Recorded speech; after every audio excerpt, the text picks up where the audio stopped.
ಎಲ್ರಿಗೂ ನಮಸ್ಕಾರ ಗಾಯ್ಸ್. ಬೆಳಗ್ಗೆ 5:30 ಇದ್ದೆ, 6:30 ಅಷ್ಟರಲ್ಲಿ ನೀಟಾಗಿ ರೆಡಿಯಾಗಿ ನಾನು ಹೊರಟಿದ್ದು ನಮ್ಮೂರ ಕಡೆ. ಬನ್ನಿ ನಿಮ್ಮದೇ ಒಂದು ವಾರದಲ್ಲಿ ಒಂದು ದಿವಸ ಊರಿಗೆ ಹೋಗ್ಬರೋಣ ಅಂತ ಓಪನ್ ಮಾಡಿದ ತಕ್ಷಣ ಸಿಕ್ಕಿದ್ದೆ ನಮ್ಮ ಕುಡ್ಕಿ. ನೋಡಿದ್ರೆ ನಮ್ಮ ಅಣ್ಣ ಯಾವ ಗಾಡಿ ನಿಲ್ಸವನೇ ನೋಡಿದ್ರೆ ಡಿಯೋ ಗಾಡಿ ನಿಲ್ಸಿದ್ದ.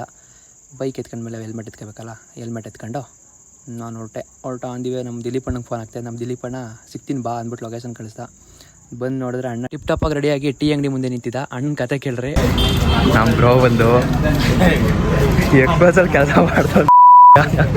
ಎಕ್ಸ್ಪಲ್ಸ್ ಮಾರ ಬರೋದೇ ಹಾಳು ಮಾಡ್ತಾವ್ರೆ. ಆದರೂ ಇನ್ನೇನಪ್ಪ ದಿಲೀಪು, ಇನ್ನೇನಪ್ಪ ಸಮಾಚಾರ ದಿಲೀಪು. ಹಂಗೆ ದಿಲೀಪ್ ಅಣ್ಣಂಗೆ ಬಾಯಿ ಹೇಳಿ ನಾನು ನಮ್ಮ ಮಾವರ ಮನೆ ಹತ್ರ ಬಂದೆ. ಆ್ಯಕ್ಚುಲಿ ಗೈಸ್ ಇನ್ನೊಂದೇನೆಂದರೆ ಒಬ್ಬನೇ ಬರೋಕ್ಕೆ ಬೇಜಾರಾಯ್ತದೆ ಅಂದ್ಬಿಟ್ಟು ಬ್ಯಾಗ್ ಎತ್ಕೊಂಡ್ಬಂದಿದ್ದೀನಿ. ನಂತರ ಕಲಾವಿದರಿದ್ದರೆ ಕಮೆಂಟಲ್ಲಿ ಕಮೆಂಟ್ ಮಾಡಿ. ನಾವು ಈ ಗಾಡಿ ಬಿಟ್ಬಿಟ್ಟು ಈ ಗಾಡಿಲೇ ಹೋಗೋದು ಇವಾಗ ಸರಿ ಅಂದ್ಬಿಟ್ಟು ನಾನು ಮೇಲೆ ಬಂದು ನೋಡಿದ್ರೆ ನಮ್ಮ ಶಿಷ್ಯ ಇರಲಿಲ್ಲ. ಶಿಷ್ಯ ಎಲ್ಲೋದು ಅಂತ ನೋಡ್ತಾ ಇದ್ದೆ. ಬಟ್ ಐ ವಾನ್ ಇಂಟ್ರೊಡ್ಯೂಸಿಂಗ್ ಮೈ ಪಪ್ಸಿ. ನಮ್ಮ ಪಪ್ಸಿನ ಇಂಟ್ರೊಡ್ಯೂಸ್ ಮಾಡ್ತಾಯಿದ್ದೀನಿ. ಇವನೇ ನಮ್ಮ ಪಪ್ಪುಸಿ. ಏನೋ ಏನೋ ಏನೋ ಕಂದಲ್ಲಿ ಆಫ್ರಿಕಾದಿಂದ ನಡ್ಕೊಂಡೇ ಬಂದ್ಬಿಟ್ಟಿದ್ದು. ಅದಾದ್ಮೇಲೆ ಟಿಫನ್ ಮಾಡಿಕೊಂಡು ನಮ್ಮ ಪಪ್ಪುಸಿನ ಮಾತಾಡಿಸ್ತಾ ಯಾಕೋ ನಾಚ್ಕೊಂತವನೇ. ಇರಲಿ ಅಂದ್ಬಿಟ್ಟು ನಮ್ಮ ಶಿಷ್ಯನ ಹುಡುಕ್ತಾ ಇದೆ. ಅವನು ಬಂದು ಗಾಡಿ ಒಳಗಡೆ ನಿಲ್ಲಿಸ್ತೀನಿ ಅಂದ್ಬಿಟ್ಟು ಗಾಡಿ ಒಳಗಡೆ ನಿಲ್ಲಿಸ್ತಾ. ಅದಾದಮೇಲೆ ನಾವು ಹೋಯ್ತಾ ಇರೋದು ಎಂಟಾರ್ಕ್. ಅದಾದಮೇಲೆ ಪಪ್ಪುಸಿಗೆ ಒಂದು ಬಾಯಿ ಹೇಳ್ಬಿಟ್ಟು ನಾವು ಹೊರಟ್ವಿ ನಮ್ಮ ಮೂರು ಕಡೆಗೆ. ಹಾಗೆ ನಮ್ಮ ಶಿಷ್ಯ ಗಾಡಿಗೆ ಪೆಟ್ರೋಲ್ ಇಲ್ಲ ಅಂದ. ಸರಿ ಅಂದ್ಬಿಟ್ಟು ನಮ್ಮ ಗಾಡಿಗೂ ಫುಲ್ ಟ್ಯಾಂಕ್ ಪೆಟ್ರೋಲ್ ಹಾಕ್ಸಿ ತಿರ್ಗಾ ಹೊರಟ್ವಿ. ಅಂದಿವೆ ಹೋಯ್ತಾ ಒಂದು ಕೂಲಿಂಗ್ ಗ್ಲಾಸ್ ಅಂಗಡಿ ಸಿಕ್ತು. ಚೆನ್ನಾಗೈತೆ ಅಂತ ಹೇಳಿದೆ, ತಗೊಂಡು ನಿಲ್ಸೇಬಿಟ್ಟ. ಓದೋದಕ್ಕೆ 300 ರೂಪಾಯಿ ಟ್ಯಾಕ್ಸು.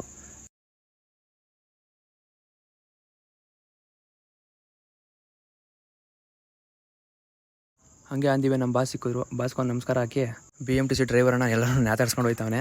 ನ್ಯಾತಾಡ್ಸ್ಕೊಂಡು ಹೋಗೋಣ ಅಂದ್ಬಿಟ್ಟು ಶಿವ ಅನ್ಕ ಮುಂದಕ್ಕೆ ಬಂದ್ವಿ. ನೋಡಿದ್ರೆ ಬಿಸಿಲು ಐತೆ. ನಮ್ಮ ಸಿಸ್ಸಿಂಗೆ ಹೇಳ್ದೆ ಬೇಡ ಕಣ, ತಂಪೊತ್ತಲ್ಲಿ ಓಡೋಣ, ಇವಾಗ ಬೇಡ ಅಂತಂದೆ. ಇಲ್ಲ ಈಗ ಓಡೋಣ ಅನ್ಕ ಕರ್ಕೊಬಂದ. ಇವನು ಕರ್ಗಾಗೋದಲ್ದೆ ಇವನ ಜೊತೆಗೆ ನಾನು ಕರ್ಗಬೇಕು.